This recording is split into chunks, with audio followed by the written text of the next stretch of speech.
तारिक साहब, एक चीज़ और बताएं कि ये अक्सर मैंने भी नोटिस किया, आपने भी नोटिस किया होगा कि इस्लाम की, जैसे आपने बात की कि बात करता है पीस की, अच्छाई की, लेकिन मुस्लिम्स के अंदर एक सोशल सर्विस का कॉन्सेप्ट हमें मिलता नहीं है। जो आज के मुस्लिम हम देखते हैं हिंदू ऑर्गेनाइजेशन हमें यहाँ पे मिल जाती है, जो अगर कुछ दिक्कतें होती हैं लोगों की हेल्प के लिए आती हैं। सिख ऑर्गेनाइजेशन हमें बहुत सारी मिलती है, क्रिश्चियन ऑर्गेनाइजेशन उसमें कुछ प्रीचिंग वगैरह भी रहता है, लेकिन बहुत सारी ऐसी ऑर्गेनाइजेशन है जो हेल्प के लिए भी आती हैं। तो इस्लाम में अगर कुछ है तो ये मुस्लिम ऑर्गेनाइजेशन या फिर मुस्लिम के अंदर सोशल सर्विस का कॉन्सेप्ट क्यों नहीं है? सोशल सर्विस मतलब के अंदर सबसे ज़्यादा तो ये चीज़ आती है ना पहले नंबर पर कि हम जो ज़रूरतमंद हैं उनकी मदद करें जी, इसका बड़ा एस्पेक्ट यही है। बिल्कुल। यहाँ पर सबसे ज़्यादा ज़रूरतमंद खुद मुसलमान हैं। जब हम इंडिया की बात करते हैं, हिंदुस्तान की, ये खुद ज़रूरतमंद है। ये दलितों से ज़्यादा नीचे के लेवल के ऊपर है फाइनेंशियली, ओवरऑल दलितों से नीचे। तो फाइनेंशियल स्टेटस जिसका ओवरऑल जिनका इतना कमज़ोर होगा, आप ये उसको दूसरों के मुकाबले पर रखें कि ये सोशल सर्विस में क्यों नहीं जाते। सोशल सर्विस इनके साथ करने की ज़रूरत है, इन सोशल सर्विस में इनकी हेल्प की जाए। ये तो एक बात है, यहाँ की बात। आप वर्ल्ड सिनेरियो पे आइए। वर्ल्ड सिनेरियो पे पोजीशन ये है कि दुनिया में इस वक्त इंडिया में, हमारे मुल्क में नंबर 3 है बिलियनर्स में।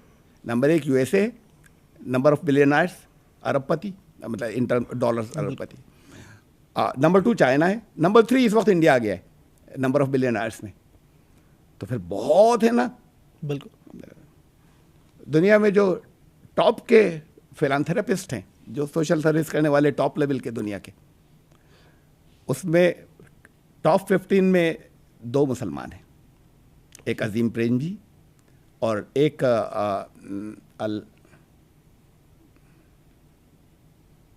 अभी याद आएगा नाम तो देख बता सकते दूं। हैं। दो हैं मुसलमान, उसमें 2 मुस्लिम हैं जो टॉप के। टॉप पर कौन था नंबर 1? हम उन्हें सैल्यूट करते हैं। अभी उनका इंतकाल हुआ, अभी उनकी डेथ हुई, रतन टाटा, नंबर 1 पूरी दुनिया में।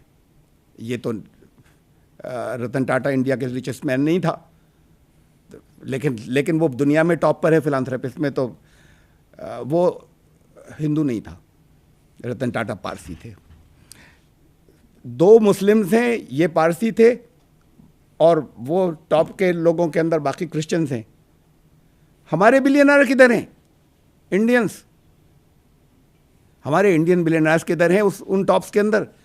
जबकि तीसरे नंबर पर नंबर ऑफ बिलियनर्स इंडिया में हैं। वहाँ पर इस फिलॉन्थेरेपी में नाम अडानी का क्यों नहीं है, क्यों अंबानी का नहीं है? अब सवाल तो ये होना चाहिए, बजाय इसके कि मुसलमान नहीं कर रहे। जब लोग मर रहे थे चारों तरफ, उसी ज़माने में बहुत से बिलियनर इंडिया में बने हैं, हिंदुस्तान के अंदर हमारे। सवाल तो इनसे पूछा जाना चाहिए कि तुम्हारा उस लिस्ट में क्यों नाम नहीं है, उसके अंदर, वहाँ उस मुस्लिम्स के नाम है ऊपर। तो बात यह है कि ये तो एक आस्पेक्ट हुआ। ये दूसरा ये है कि कम से कम जो प्रॉस्पेरस मुस्लिम्स हैं ज़कात देते हैं अपनी जगह, लेकिन इससे कोई ज़्यादा करने की ज़रूरत है जितना कर रहे हैं।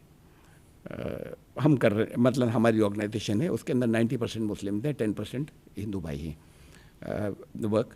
तो और मैं फ़ख्र के साथ में कह रहा हूँ, गर्व के साथ में, कि वर्क नाम है उसका, और शॉर्ट में, और शायद उसकी पैरेलल कोई दूसरी है नहीं यहाँ पर। हम कोई चंदा नहीं लेते, किसी से पैसे नहीं लेते, कोई गवर्नमेंट से एड नहीं लेते, और साल में एक दफ़ा नहीं, हमारे साल भर सोशल सर्विस के अंदर हमारे कार्यकर्ता जो है वो लगे रहते हैं। जहाँ ज़रूरत हो, अगर ज़रूरत जो है वो मेडिकल सर्विस की बालटाल में है अमरनाथ यात्रियों के लिए, तो हमारे वहाँ पर डॉक्टर्स पहुँचते हैं उनको सर्विस देने के लिए, जहाँ पर कोई फैसिलिटी और नहीं है। अगर ज़रूरत जो है वो किसी और जगह जहाँ ज़रूरतमंद गरीब हैं उनको पहुँचने की, तो जाते हैं। तो और हम कहते हैं और उनको इंस्पायर करते हैं कि प्रॉफिट मोहम्मद रहमतुल्लाह अलमीन थे, तुम्हारा पहला काम ये है, चाहे तुम गरीब हो तब भी आओ, कुछ कर सको तो वो करो। और तो आते हैं और करते हैं। हम इंस्पायर कर रहे हैं ख़ास तौर से मुसलमानों को।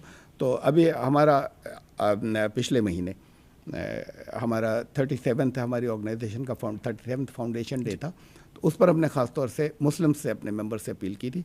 तो 500 से ज़्यादा ने ऑर्गन डोनेशन के लिए अपने नाम रजिस्टर कराए हैं। मैं तो बहुत सालों पहले कर चुका हूँ। मेरे सारे ऑर्गन्स जो हैं वो अपने में ऑर्गन डोनेशन के लिए मैं वचनबद्ध हूँ। अपने घर वालों को समझाता, याद दिलाता रहता हूँ, ऐसा नहीं हो कि मेरे मरने के बाद भूल जाओ। उन्होंने खुद किए हुए। तो हम इससे इंस्पायर कर रहे हैं और बढ़ रहे हैं लोग, और ये करते चले जा रहे हैं। ये इमेज गलत बुरी बन गई है, इस इमेज को इन्हें तोड़ना चाहिए।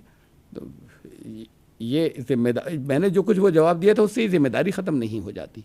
तो जितना इन्हें करना चाहिए उतना नहीं कर रहे हैं, और इससे कुछ ज़्यादा करने की ज़रूरत है, वो करना चाहिए।